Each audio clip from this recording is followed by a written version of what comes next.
Hello everyone. Today I want to talk about the very important issue in our Indian society. Even every society we feel about it. That is inequality. बचपन से लेकर हम लोग अभी जिस phase में भी हैं हम लोग हर जगह पे इनइक्वालिटी को फील करते हैं, उसको देखते हैं, चाहे वो घर पे हो, चाहे बाहर हो, चाहे कहीं पे भी हो। इवन स्कूल्स में, कॉलेज में भी हम लोग इनइक्वालिटी को फील करते हैं। हम लोग बाहर जाते हैं, देखते हैं कुछ गरीब लोग होते हैं जो भीख मांग रहे होते हैं, कुछ लोग होते हैं जो आपकी बहुत ही महंगी महंगी गाड़ियों में चलते हैं। एक जगह पे ये दोनों चीज़ें देखने को मिलती हैं। That is the inequality we see in economic perspective. In social perspective also we see a different types of inequalities. ठीक है, तो ये इनइक्वालिटीज़ होता क्या, बेसिक क्या है डिफिनीशन इनइक्वालिटीज़ की? That is where the lack of equality, where there is a lack of opportunities among the people are not properly distributed. ठीक है, तो that is the inequality and this is different perspective में different तरीके से हम देखते हैं, चाहे इकोनॉमिक हो, पॉलिटिकल हो, सोशल हो, डिफरेंट तरीके से हम लोगों को इनइक्वालिटीज़ देखने को मिलती है। रिसेंटली एक रिपोर्ट आई है, उस रिपोर्ट्स में बोला गया है किस तरीके से अपने यहाँ पे वर्ल्ड में इनइक्वालिटीज़ इंक्रीज़ हो रही है। ठीक है, इसका रिपोर्ट का नाम है वर्ल्ड इनइक्वालिटी रिपोर्ट, जो एक वर्ल्ड इनइक्वालिटी लैब जो है लुकस कैंसल उनके द्वारा निकाली जाती है। इस रिपोर्ट्स में बताया गया है इस रिपोर्ट्स में बताया गया है कि जो रिचेस्ट 10% है ग्लोबल पॉपुलेशन है, रिचेस्ट 10% जो ग्लोबल है, टॉप के जो 10% है, वो 52% ग्लोबल इनकम को लेते हैं। ठीक है, अगर हम चार्ट बनाए, पाई चार्ट बनाए, दो के चार्ट बनाए, एक पॉपुलेशन का बनाए और एक इनकम का बनाए, तो सिर्फ जो ऊपर के 10% है, जो टॉप के 10% लोग हैं, वो 50% से ज़्यादा 52% तक लेके जाते हैं। ठीक है, ये दो 10% जो आपके हैं, ये 52% से ज़्यादा इनकम कमा रहे हैं। ठीक है, इनकी इनकम आपकी बहुत ज़्यादा है एज़ कम्पेयर टू जो रिमेनिंग है। जो टॉप 10% जो है, नीचे के 10% जो है, ये वाले जो 10% है, ये सिर्फ 8.2% इनकम कमा रहे हैं टोटल वर्ल्ड की। ठीक है, तो जो 10% है, टॉप बॉटम के 10%, उनकी इनकम है 8% टोटल की।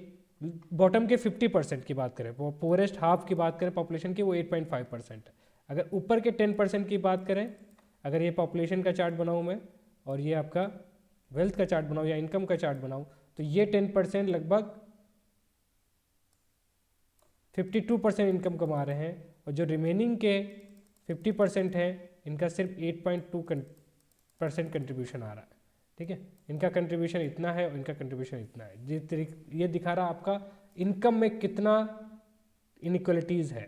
ठीक है, जहाँ पे अगर इंडिया की बात करें, इंडिया में जो टॉप 10% है और टॉप 1% है, टॉप 1% 57% कमा रहे हैं और टॉप 1% 22% कमा रहे हैं टोटल इनकम का, और बॉटम 50% सिर्फ 13% उनकी इनकम रिड्यूस हुई है। ठीक है, उनकी 13% तक इनकम रिड्यूस हुई है। अगर इवन जो ये इंडिया की जो इनकम है, अगर उसकी बात करें, तो ये और भी ज़्यादा रिड्यूस हुई है, और भी ज़्यादा आपकी रिड्यूस हुई है। अगर वर्ल्ड के पर्सपेक्टिव में देखें, इस रिपोर्ट में ये बताया गया है कि अगर इंडिया के टॉप 50% जो पुअर लोग हैं, अगर उनको हटा दिया जाए, तब टोटल जो 50% का कंट्रीब्यूशन है वो इंक्रीज़ हो जाएगा। मतलब जो ओवरऑल साउथ एशिया में जो हमारा कंट्रीब्यूशन है, अगर इंडियंस की पॉपुलेशन, जो पुअर पॉपुलेशन, उसको हटा दिया जाए, तो टोटल अर्निंग जो है, इनकम जो है पुअर की इंक्रीज़ हो जाएगी। कि इंडिया के जो पुअर है वो इतने ज़्यादा पुअर हैं कि उसकी वजह से टोटल इनकम जो है पुअर पीपल की रिड्यूस हो रही है। डेफिनेटली हम लोग बोल सकते हैं कि बहुत ज़्यादा पॉवर्टी इंडिया में है, इनइक्वालिटी भी बहुत ज़्यादा है, क्योंकि टॉप लोग, जो वेल्दी लोग हैं, बहुत ज़्यादा हैं और नीचे के लोगों का कंट्रीब्यूशन बहुत कम है। This is not only an income. अगर ये इनइक्वालिटीज़ हम देखें आपके जेंडर बेसिस पे और कार्बन बेसिस पे, कार्बन कंट्रीब्यूशन में भी, उस पर भी बहुत ज़्यादा इनइक्वालिटीज़ हमें देखने को मिलती है। अगर देखा जाए तो 18% हमारा फीमेल का लेबर फोर्स इनकम है, लेबर फोर्स पार्टिसिपेशन है, जो कि वर्ल्ड में लोएस्ट है, वन ऑफ द लोएस्ट है। ठीक है, स्लाइटली हायर है मिडल ईस्ट से, और एशिया से थोड़ा सा कम है। एशिया का अगर चाइना को हटा दिया जाए 21% है, हमारा सिर्फ 18% labour force participation, female labour force participation है। अगर मेल की बात करें, इट इज़ अराउंड 42%, 42%। डेफिनेटली हमारा जो फीमेल लेबर फोर्स पार्टिसिपेशन वो काफ़ी कम है, जो जेंडर इनक्वालिटी भी दिखाता है। इसके अलावा अगर कार्बन की बात करें, कार्बन कंट्रीब्यूशन की बात करें, तो इंडिया के बॉटम 50% जो पॉपुलेशन है वो कार्बन का कितना कंट्रीब्यूशन कर रही है, वो लगभग 5 टाइम्स कम है जो यूरोपियन यूनियन की जो बॉटम 50% पॉपुलेशन कंट्रीब्यूट कर रही है। इवन 10 टाइम्स कम है यूएस की बॉटम 50% जो पॉपुलेशन कंट्रीब्यूट कर रही है कार्बन एमिशन में। ठीक है, तो एक तरीके से दिखा रहे कि इंडिया की पॉपुलेशन जो कार्बन एमिशन कर रही है वो काफ़ी कम कर रही है एज कम्पेयर टू डिफरेंट। तो इसके पीछे रीज़न क्या है? This is the economic inequalities जो हम लोगों को देखने को मिलती है, जो मैंने डाटा यहाँ पे बताया है, that is the economic inequalities. दूसरा जेंडर इनइक्वालिटी है, और तीसरा कार्बन, या फिर इसको बोल सकते हैं इन्वायरमेंट इनइक्वालिटी, जो हम दो बोल सकते हैं किस तरीके से। ठीक है, बट इसके अलावा हम लोग और भी टाइप के इनइक्वालिटीज़ देखते हैं, जैसे सोशल इनइक्वालिटीज़। जैसे कुछ स्टेट ऑफ द गुड, कुछ जो लोअर स्टेटा में लोग होते हैं, लोअर कास्ट में जो लोग होते हैं, उनकी सोशल मोबिलिटी रिस्ट्रिक्ट की जाती है बाय डिफरेंट वेज, जिसकी वजह से हम इनइक्वालिटीज़ देखते हैं। ठीक है, तो ये इसके पीछे रीजंस क्या होते हैं? बहुत सारे रीजंस होते हैं, और सबसे बड़ा रीज़न जो होता है, जैसे हम लोग अपनी सोसाइटी में देखें कि रिलीजन और कास्ट के बेसिस पे जो डिस्क्रिमिनेशन हो रहा है, जिसकी वजह से लोग आगे बढ़ नहीं पा रहे हैं। ये इनइक्वालिटीज़ जो सोशल बेसिस पे इनइक्वालिटीज़ है, वो आपकी इकोनॉमिक बेसिस पे भी इनइक्वालिटीज़ देखने को मिलती है। जो सोशल मोबिलिटी रिस्ट्रिक्ट की जाती है, उसकी वजह से उनकी इकोनॉमिक अपॉर्चुनिटीज़ भी कम देखने को मिलती है। अगर आप हर जगह पे देखें, चाहे आपके जॉब में भी देखें, जो आपके अपर कास्ट के लोग होते हैं वो डोमिनेट कर रहे होते हैं। Even job discrimination private sectors में भी देखा गया है, जो आपका कास्ट बेसिस पे और रिलीजन बेसिस पे देखा गया है, इवन प्राइवेट सेक्टर्स पे भी। ठीक है, पब्लिक सेक्टर में रिड्यूस करने के लिए गवर्नमेंट रिजर्वेशन पॉलिसी लेके आई है, बट फिर भी उस पर अभी कहीं कहीं पे आपके डिस्क्रिमिनेशन देखने को मिलता है। ठीक है, जो आपके ग्रुपिंग हो रही है आजकल, आप देखना होगा कि कास्ट बेसिस पे ग्रुपिंग होती जा रही है, जिसकी वजह से और भी ज़्यादा प्रॉब्लम्स क्रिएट होती है कास्ट को लेकर।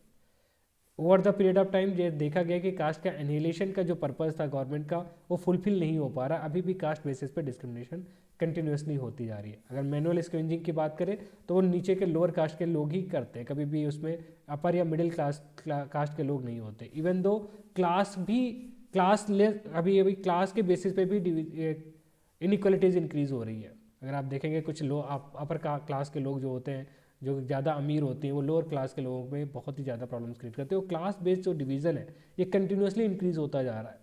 कुछ जॉब्स को हम लोग बहुत ही नीचा देखते हैं, कुछ जॉब को बहुत ज़्यादा ऊपर देखते हैं।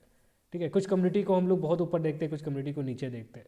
ये कंटिन्यूसली इंक्रीज़ होता जा रहा है अगर हम देखें कहीं कहीं पर।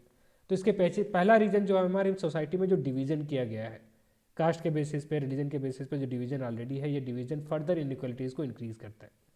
ठीक है, दूसरा जो रीज़न है आपके, वो कैपिटलिज्म है। कैपिटलिज्म क्या करता है? कैपिटलिज्म में आपको पता है कि हमें प्रॉफिट बेस्ड होता है। ठीक है, ये प्रॉफिट किसके पास जाता है? जो इन्वेस्टर्स होता है। तो अगर देखें इसमें जो 4 आपके मेन फैक्टर ऑफ प्रोडक्शन होते हैं, land, labour, capital and entrepreneur. ठीक है, तो लैंड को उनका रेंट मिलता है, लेबर को उनका इनकम मिलती है, और आपके कैपिटल को उनका इन्वेस्टमेंट का मिलता है, रिटर्न मिलता है, और जो एंटरप्रेन्योर होता है उसको प्रॉफिट होता है। सबसे ज़्यादा जो कंट्रीब्यूशन होता है वो एंटरप्रेन्योर को माना जाता है, और एंटरप्रेन्योर को सबसे ज़्यादा होता है। यहीं से इनकम इनक्वालिटीज़ इंक्रीज़ हो जाती है, क्योंकि सबसे ज़्यादा जो इनकम होती है वो एंटरप्रेन्योर को मिलती है, और यही आपका जो एंटरप्रेन्योर होता है इसी प्रॉफिट को बार बार रिकैपिटलाइजेशन करके, बार बार री इन्वेस्ट करके इनकम कमाता रहता है, और जो लोअर के लोग होते हैं उनकी इनकम रिड्यूस होती रहती है।